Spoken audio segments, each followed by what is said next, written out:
Todos transitamos nuestra vida aceptando lo que nos dicen los libros de texto sobre el universo. Pero ¿qué sucede cuando se formulan preguntas sobre muchas de nuestras creencias fundamentales? Un misterio que no tiene explicación. Un enigma que desafía la razón. Una respuesta sorprendente e inesperada. Encontrar ese misterio en forma directa puede cambiar su vida para siempre. Cara a cara con los grandes acertijos de todos los tiempos, los más profundos misterios del mundo tocarán su vida de formas que usted jamás imaginó que fuera posible.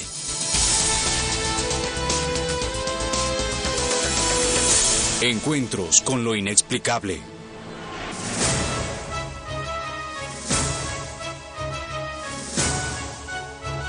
En 1967, la pequeña nación de Israel logró una de las victorias militares más asombrosas de todos los tiempos.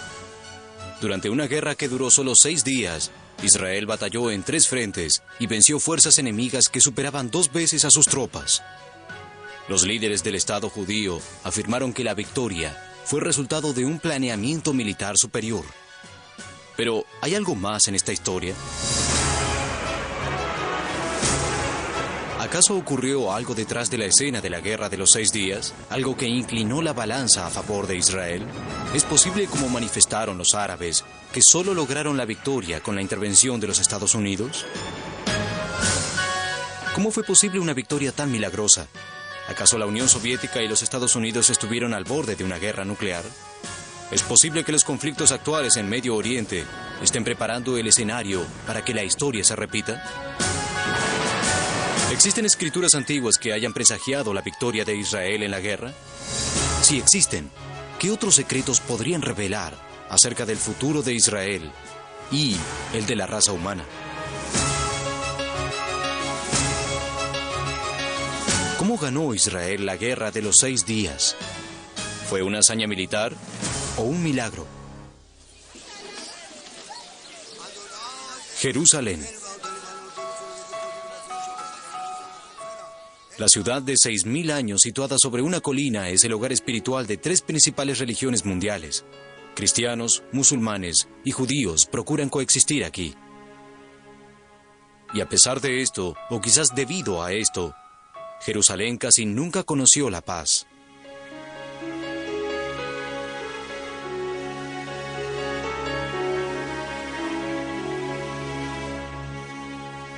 Por lo tanto, parecería extraño sorprenderse por la importancia de un enfrentamiento que ocurrió hace más de 30 años. Pero la Guerra de los 6 días fue mucho más que un conflicto en una larga cadena de batallas. La seguridad de Israel no era lo único que estaba en juego. Nuevas pruebas revelaron que la Unión Soviética planeaba invadir Israel para ayudar a los árabes. Cuando Washington se enteró, amenazó con ejercer represalias. En otras palabras, estuvimos terriblemente cerca de la Tercera Guerra Mundial.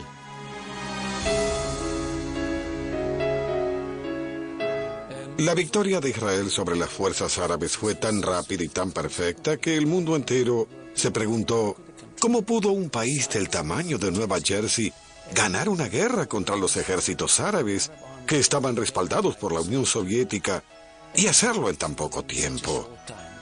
En ese momento parecía imposible. Había muchas más cosas en juego durante la Guerra de los 6 días que la seguridad de Israel. Las pruebas habían revelado que la Unión Soviética tenía planeado invadir Israel como parte de su apoyo a los estados árabes. Tal invasión fue planeada sabiendo que podría desatar un grave conflicto militar entre la Unión Soviética y los Estados Unidos, y esto podría resultar en una guerra nuclear. Pasara lo que pasara en el plano político, lo fascinante acerca de la Guerra de los 6 días era que había sido presagiada en la Biblia miles de años antes, y fue tal como estaba escrito.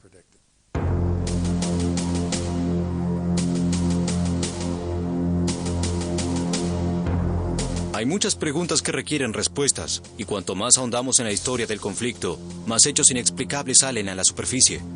Hechos que parecían estar actuando a favor de Israel, como las extrañas circunstancias que rodearon el primer ataque aéreo de Israel contra Egipto. La Fuerza Aérea Israelí destruyó en cuestión de horas 11 bases aéreas egipcias y la mayor parte de su fuerza aérea. Debemos recordar que con 4 bases en Sinaí, los aviones MiG egipcios podían estar sobre el cielo de Tel Aviv en 7 minutos. El sorpresivo ataque de Israel contra Egipto fue tan exitoso que algunos analistas militares dijeron que la guerra ya estaba ganada en las primeras horas. Sin embargo, el poder aéreo de Egipto era mucho mayor que el del Estado judío. Entonces, ¿cómo hizo Israel para vencer? Israel había planeado un brillante ataque, el cual, de ser exitoso, les aseguraría la victoria. Calcularon el momento del ataque de modo que las 11 bases aéreas fueran embestidas al mismo tiempo. El ataque fue tan exitoso que a la Fuerza Aérea Egipcia se le hizo imposible amenazar a cualquier ciudad de Israel. Se dice que la victoria de Israel se debió en gran parte al primer ataque aéreo. Pero el éxito de ese ataque dependió de un hecho inexplicado, parte del milagro de la guerra de los 6 días. Los israelíes atacaron cerca de las 8 a.m. Previeron que los egipcios estarían desayunando a esa hora y que no estarían esperando un ataque. Pero, por si estaban equivocados, los aviones israelíes volaron bajo para eludir el radar enemigo. En ese punto, los egipcios debieron detectar los aviones enemigos, pero no lo hicieron. Nada sucedió. Los israelíes se sorprendieron, pero continuaron hacia las bases aéreas en Egipto. Allí se sorprendieron. Ante ellos estaban todos los aviones enemigos preparados para despegar, alineados sobre la pista como si esperaran ser destruidos. Los israelíes no perdieron tiempo en aprovechar la situación. Destruyeron por completo los aviones de combate y bombardeo que debieron haber sido el mayor obstáculo para ganar la guerra. ¿Por qué no reaccionaron los egipcios? Si bien los israelíes habían eludido la detección del radar, sus aviones eran visibles a simple vista. La trayectoria de vuelo incluso llevó a algunos aviones directamente sobre puntos importantes, como la Esfinge. Entonces, ¿por qué no se dio la alerta? El general Hood, comandante general de la Fuerza Aérea, dijo: 16 años de planeamiento se ejecutaron en esos primeros 80 minutos. Vivimos con el plan, dormimos con el plan, comimos con el plan, lo perfeccionamos constantemente. La capacidad de una fuerza aérea está en la tarea de planear y ejecutar. Resultó que tanto el plan como la ejecución eran correctos. ¿Acaso el plan de ataque israelí fue ejecutado con tanta perfección que los egipcios no pudieron montar una ofensiva contra el asalto? La razón por la que la Fuerza Aérea Egipcia no estaba preparada para una ofensiva fue que se alistaban para lanzar su propio ataque aéreo y estaban desayunando. Iban a celebrar la destrucción de Israel y de repente los sorprendieron con sus aviones en la pista, todos en fila listos para recibirlos. Si bien no lograron defenderse, los egipcios pudieron haber alertado a sus aliados árabes para que lanzaran un contraataque, pero no lo hicieron. Muchos expertos dicen que el resultado de la guerra habría sido distinto si los árabes hubieran reaccionado a tiempo. ¿Por qué los egipcios se quedaron callados?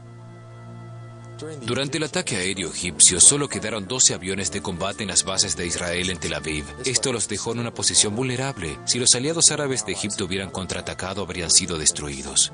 Y sin embargo, nada ocurrió. ¿Por qué? Por extraño que parezca, la respuesta puede estar en las raíces de un conflicto antiguo.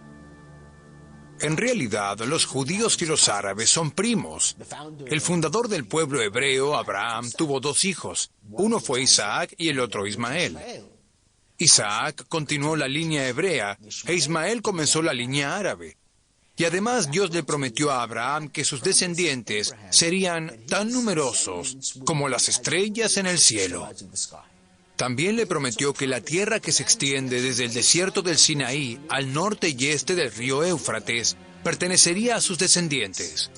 Pero esto fue al final de los días, en el tiempo de Dios.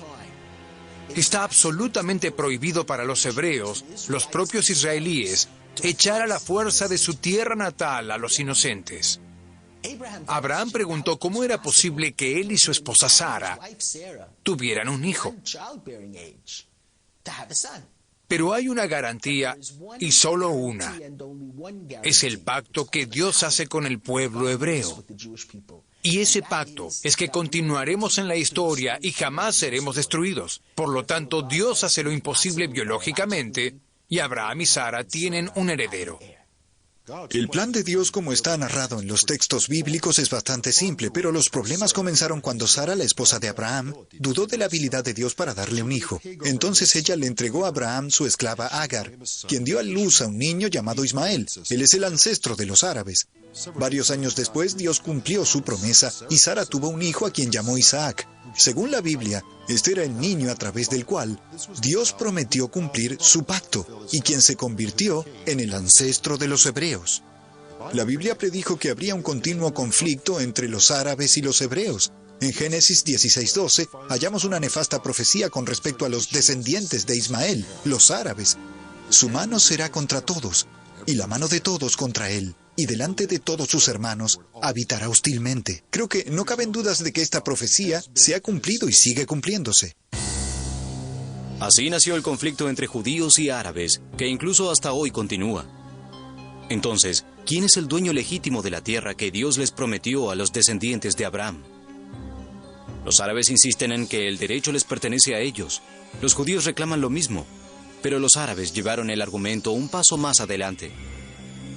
Ellos creen que Israel no solo no tiene derecho a la tierra, sino que tampoco tiene derecho a existir. Tan marcada es la división entre los árabes y los judíos, que inmediatamente antes de que comenzara la guerra de los 6 días, los aliados árabes no dejaron dudas en cuanto a su objetivo. Si el objetivo de los egipcios era destruir Israel, parece no haber una explicación lógica a su falta de acción durante el primer día de la guerra. ¿Por qué no dieron la alarma en cuanto comenzó el ataque aéreo israelí? Antes de la guerra, los egipcios hicieron algunas declaraciones imprudentes. Dijeron que iban a destruir el Estado de Israel. El mundo árabe los alentaba. Y cuando fueron derrotados, les llevó mucho tiempo aceptar el hecho de que los planes habían llegado abruptamente a su fin. Se suponía que los egipcios liderarían el ataque, pero sufrieron una derrota humillante. No querían de ninguna manera que esa información se divulgara, de modo que mintieron, gritaron victoria. ¿Cómo pudieron los egipcios cometer un error tan grave? ¿Fue por orgullo que Egipto se abstuvo de informar a sus aliados árabes sobre el destructivo ataque aéreo israelí? E incluso si esto fuera cierto, ¿por qué los egipcios no dieron la alarma y lanzaron sus propios aviones en cuanto vieron acercarse a los jets israelíes? ¿Por qué los aviones egipcios se mantuvieron en tierra? ¿Acaso la respuesta está oculta en una conspiración súper confidencial que sigue manteniéndose en secreto hasta el día de hoy? ¿Es posible que el mundo haya estado literalmente al borde de la guerra nuclear?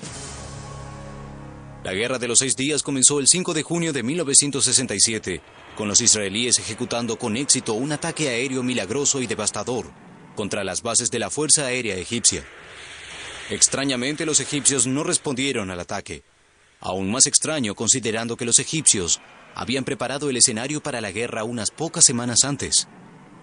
Ellos, más que nadie, debieron haber estado preparados. El 23 de marzo de 1967, el presidente de Egipto, Nasser, anunció que cerraría el Golfo de Aqaba a los barcos israelíes. De la noche a la mañana, el principal puerto israelí de Eilat se convirtió en un pueblo fantasma. Los israelíes quedaron aislados de su principal acceso al este de África, Asia y el petróleo del Golfo Pérsico, al cual necesitaban desesperadamente para sobrevivir. Este innegable acto de guerra fue la chispa que encendió la pólvora. El mundo árabe estaba unido en su odio por Israel, pero eso no significaba que confiaban por completo entre ellos. Sin embargo, cuando Nasser cerró el Golfo de Aqaba, los líderes árabes de todo Oriente Medio fueron al Cairo para firmar pactos militares con Egipto. Inclusive el rey de Jordania, Hussein, quien tenía una relación muy complicada con Nasser, puso a su ejército bajo el mando del líder egipcio.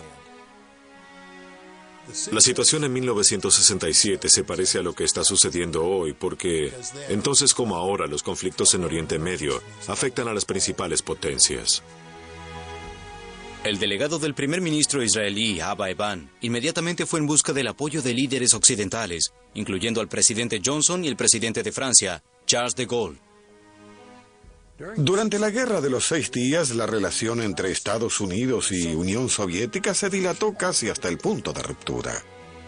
Por primera vez desde la crisis por los misiles en Cuba en 1962, hubo un mensaje en la línea directa entre Moscú y Washington. Los soviéticos amenazaban con una acción militar para evitar la victoria absoluta de Israel. Por supuesto, Estados Unidos no pudo tolerar la amenaza de Rusia de invadir Israel. Si lo hacían, los Estados Unidos tendrían que ejercer represalias, lo que significaría una guerra nuclear. Junio de 1967, un joven oficial soviético, Yuri Kripunkov, estaba prestando servicio a bordo de un buque antisubmarino en el Mediterráneo. Según Kripunkov, él recibió órdenes de ejecutar y comandar el desembarco de un destacamento de 30 hombres en la costa israelí. El presidente Johnson aprobó la acción de la Sexta Flota en el Mediterráneo y Rusia envió 10 buques de guerra desde el Mar Negro hasta el mismo lugar. Por supuesto, muy pocas personas sabían qué es lo que realmente estaba sucediendo. La posibilidad de una guerra nuclear se había instalado. Las tormentosas nubes de la guerra se acumulaban más rápido de lo que cualquiera pudo haberlo previsto. 2 de las superpotencias mundiales con la capacidad de declarar una guerra nuclear estaban enredadas en el conflicto. Pero de algún modo se impidió la inminente catástrofe. La pregunta es ¿cómo? ¿Cómo logró Israel la absoluta victoria que buscaba y evitó dar comienzo a una guerra nuclear? Luego de que el conflicto terminó, los árabes atribuyeron su derrota a una conspiración en la que los Estados Unidos tuvo un papel fundamental. Pero ¿por qué los soviéticos no cumplieron su amenaza de intervenir? ¿Es posible que hayan estado involucrados en una conspiración propia? ¿Es esta la razón por la que Egipto no respondió al ataque aéreo de Israel durante el primer día de la guerra?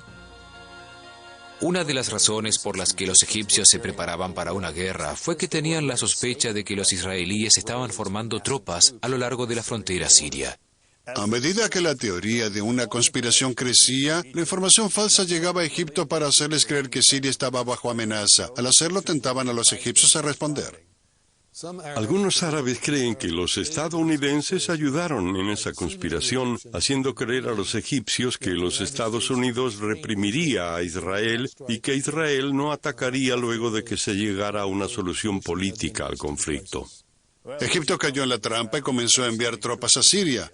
Esto le dio una excusa a Israel para lanzar el ataque preventivo contra Nasser. Y pareciera ser que los Estados Unidos e Israel trabajaron juntos detrás de escena. Pero ¿fue Estados Unidos responsable de divulgar falsa información a los egipcios sobre movimientos de tropas israelíes? ¿O pudo haber sido alguien más, alguien menos esperado? ¿Es posible que el aliado más poderoso de Egipto, la Unión Soviética, estaba en realidad traicionándolos?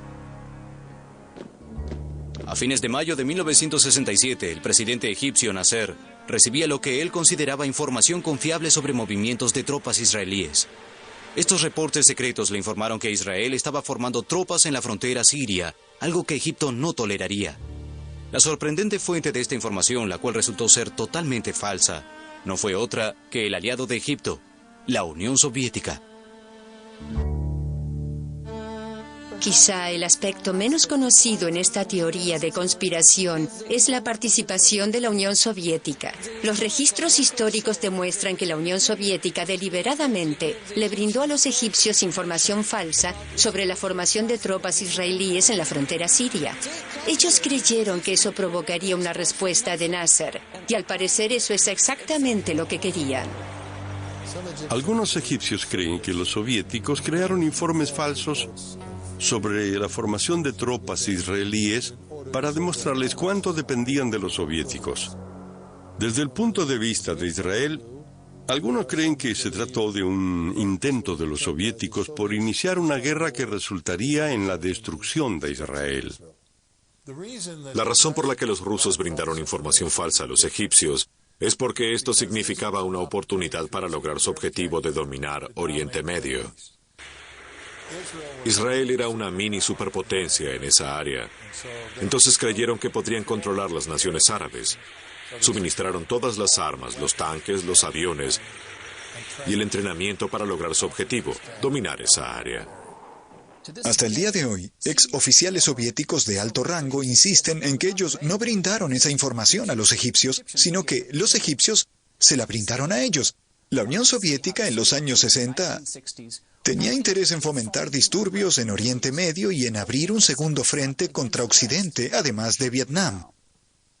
El plan funcionó a la perfección. Cuando Egipto recibió los reportes falsos de los soviéticos, Nasser inmediatamente comenzó a formar tropas en la frontera de Siria. Esto no solo distrajo su atención de las bases aéreas en el interior de Egipto, sino que además le dio a Israel una excusa para lanzar un primer ataque preventivo, lo que les dio una amplia ventaja inicial para ganar la guerra.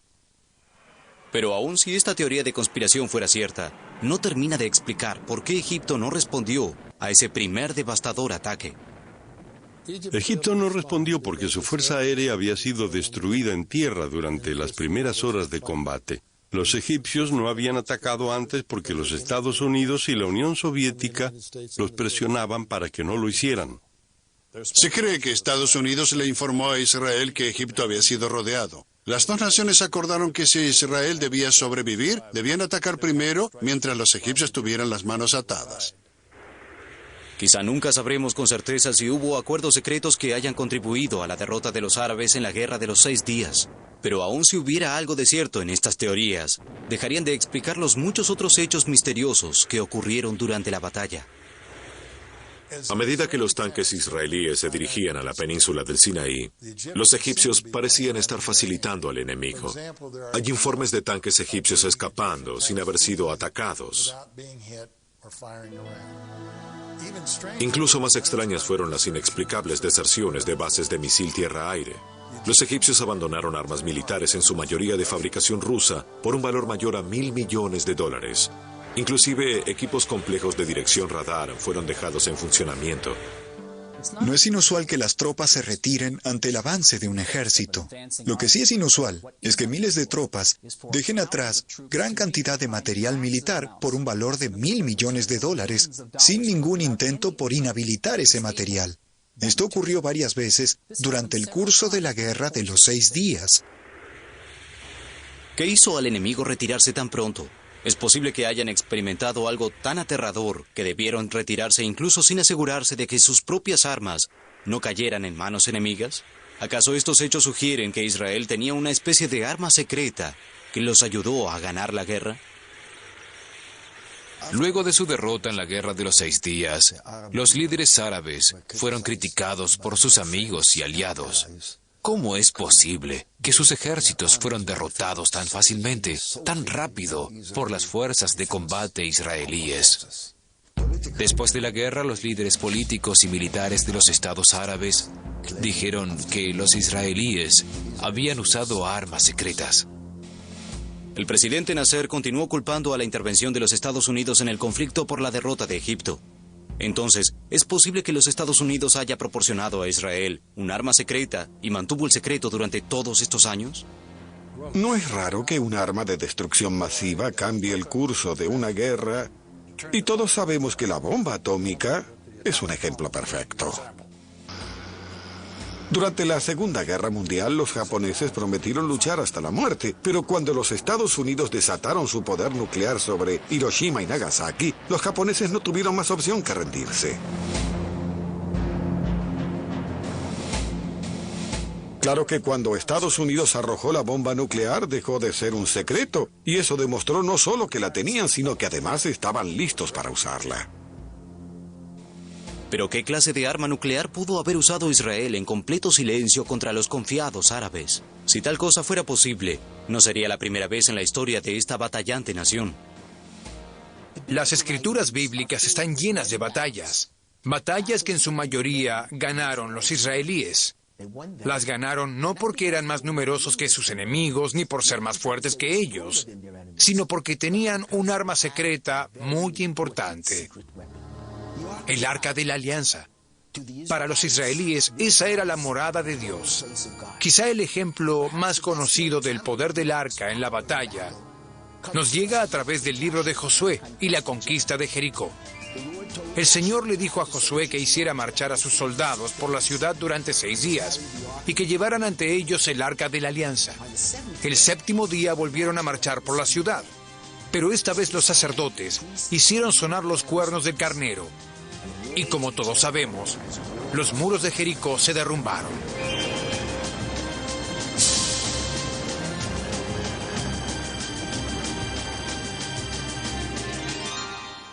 El Arca de la Alianza se perdió hace miles de años. Es imposible que haya tenido algo que ver en la victoria. Si hubo un arma secreta, lo más factible es que la haya suministrado Estados Unidos. Los estadounidenses probablemente brindaron información de inteligencia a los israelíes, pero ellos niegan categóricamente haber hecho algo más que eso. Las alegaciones de que existió alguna clase de arma secreta eran completamente infundadas. Si bien los árabes algunas veces alegaron que Israel usó un arma secreta que decidió el curso de la guerra, lo cierto es que Israel no tenía armas nucleares secretas en gran escala. Sin embargo, lo que sí usaron en sus ataques fueron ciertas armas innovadoras anteriormente secretas. En la batalla de Jerusalén, por ejemplo, los búnkers israelíes que estaban frente a los jordanos estaban equipados con un misil secreto tierra-tierra con la mira ya ajustada. En cuanto los jordanos comenzaron a disparar a los israelíes de Jerusalén del Oeste, estos misiles fueron lanzados y los búnkers jordanos fueron destruidos en cuestión de minutos. Si las teorías de conspiración no logran explicar la sorprendente victoria de Israel en la Guerra de los 6 días y no existió un arma secreta, entonces debemos buscar otra opción. Después de la guerra, el general israelí Holt dio esta explicación. Cuando nuestra nación queda entre la espada y la pared, se levanta y ataca ferozmente. Ese espíritu es el arma secreta del pueblo de Israel. El coraje y la fuerza del pueblo israelí indudablemente tuvieron mucho que ver con su milagrosa victoria. ¿Puede ser que otra fuerza haya actuado en el conflicto? ¿Una fuerza supernatural? ¿Es posible que los grandes profetas del pasado de Israel estaban a punto de recibir su justicia? ¿Y quién confirmaría tal milagrosa intervención? ¿Los israelíes o los árabes? Durante miles de años el pueblo judío estuvo diseminado por naciones del mundo, a menudo hostiles. Pero una esperanza y una herencia común los mantuvo unidos, aun cuando la fe y la tolerancia del pueblo judío se puso a prueba hasta más allá del extremo.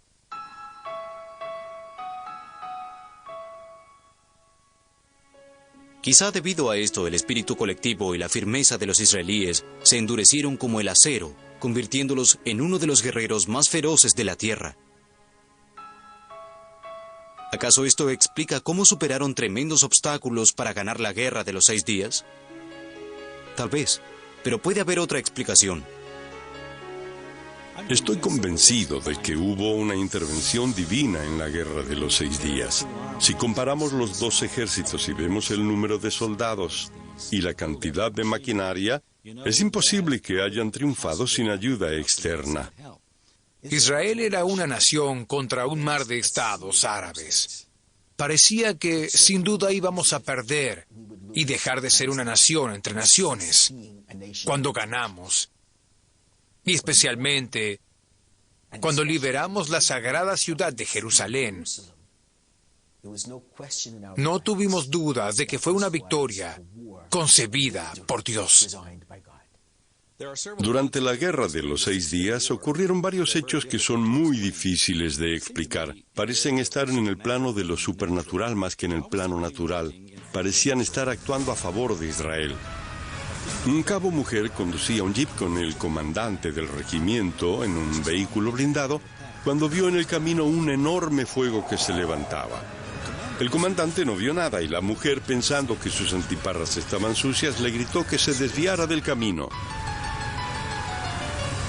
Estaba seguro de que había peligro porque conocía bien a la mujer y confiaba en su palabra, aunque no veía nada. Sin embargo, se desvió por otro sendero que apareció entre las dunas. La columna de vehículos que iba detrás lo siguió. Solo un jeep continuó por el camino original.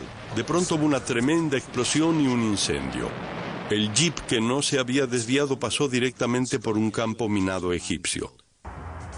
¿Acaso esto solo es un fortuito ejemplo de los trucos que la arena del desierto puede jugarle al ojo humano?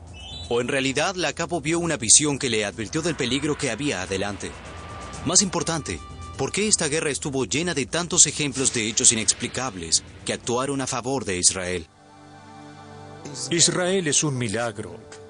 Y la forma en que Dios aparece en el campo de batalla a lo largo de la historia de 4000 años es un milagro. En la batalla que llevó a la guerra de los 6 días en los límites de Siria con Israel, fui gravemente herido durante una batalla muy dura y muy larga.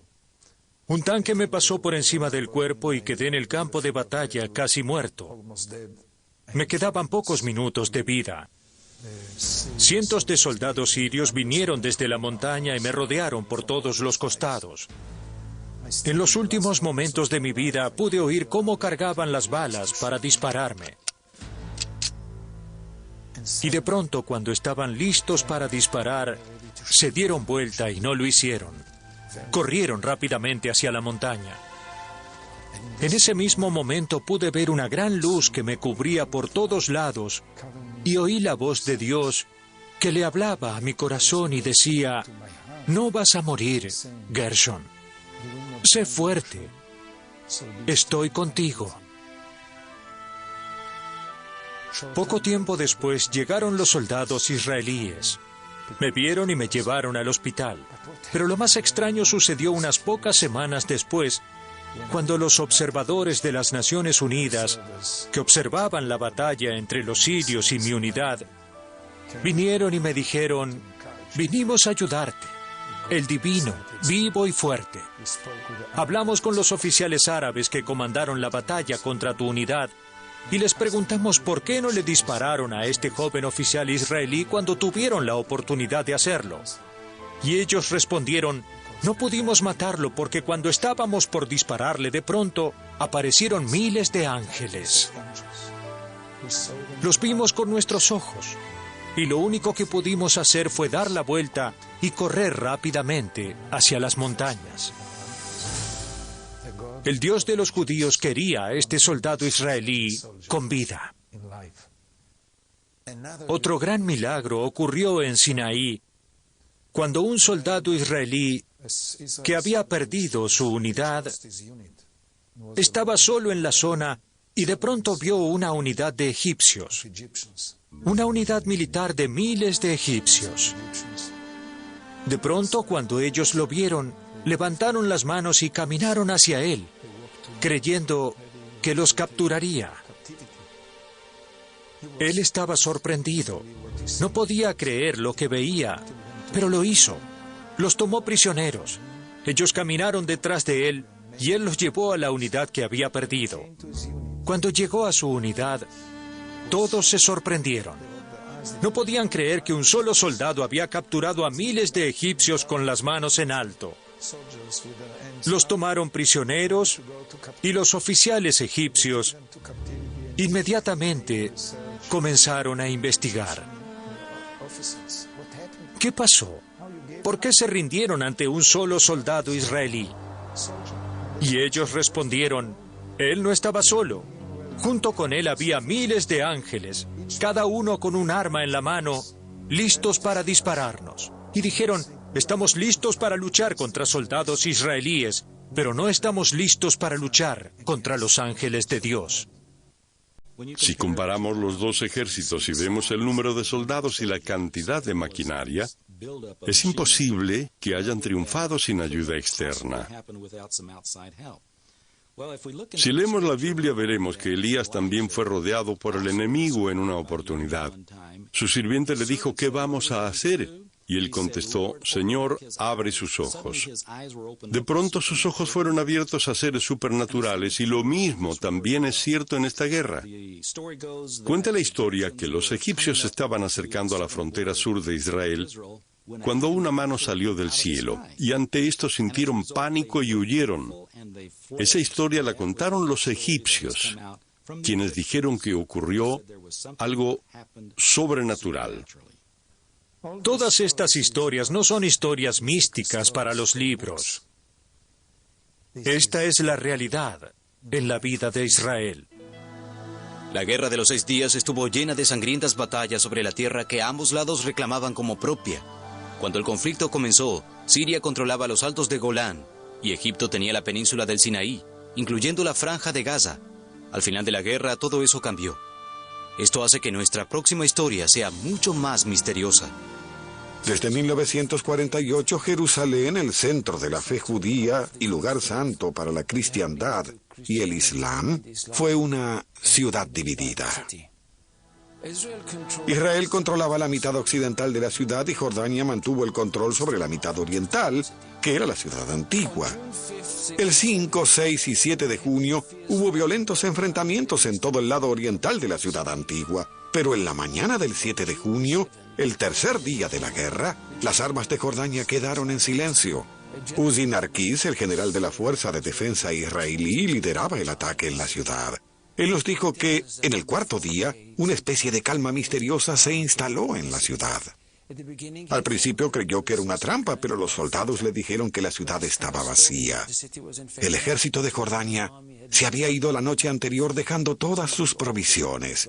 Y sin siquiera dar un disparo ni una bala, los israelíes pudieron ingresar en la ciudad, ocuparon el monte del templo y llegaron al muro occidental.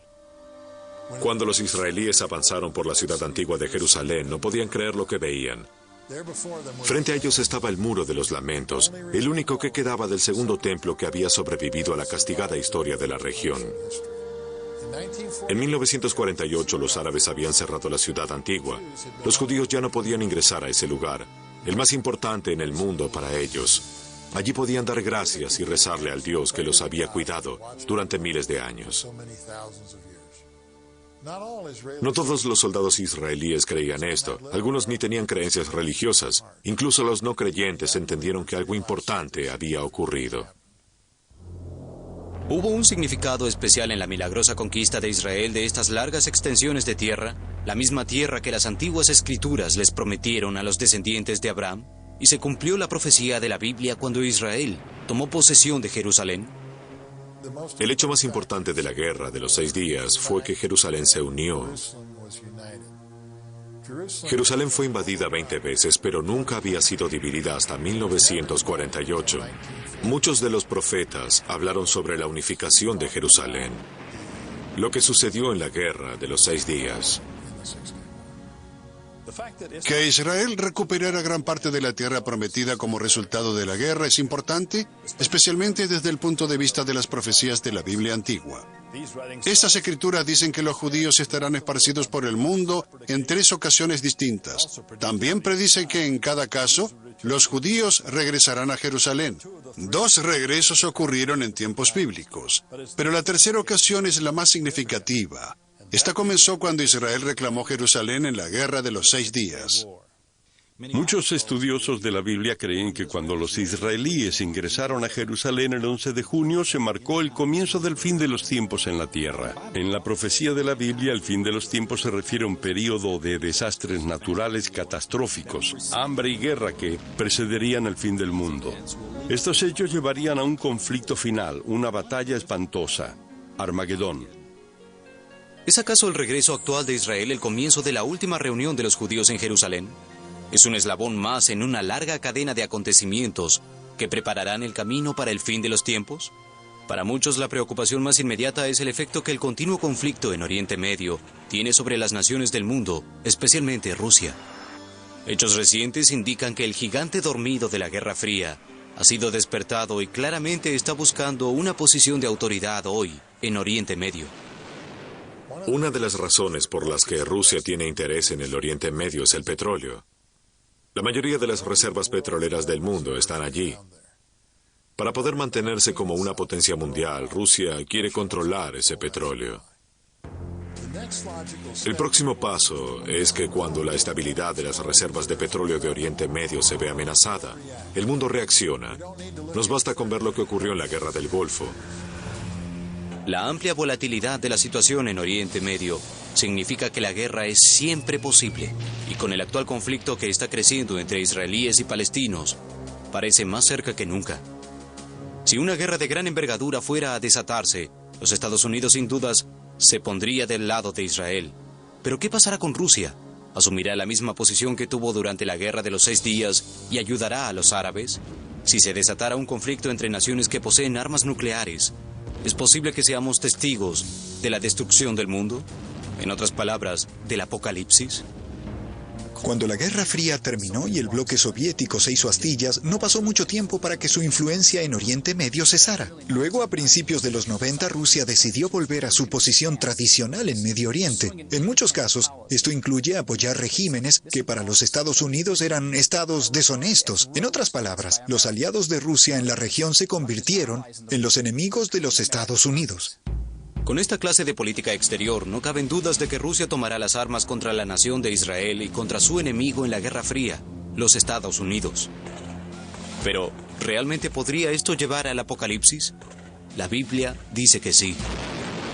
Hace 2600 años, el profeta Ezequiel escribió sobre una invasión contra Israel por un ejército del lejano norte.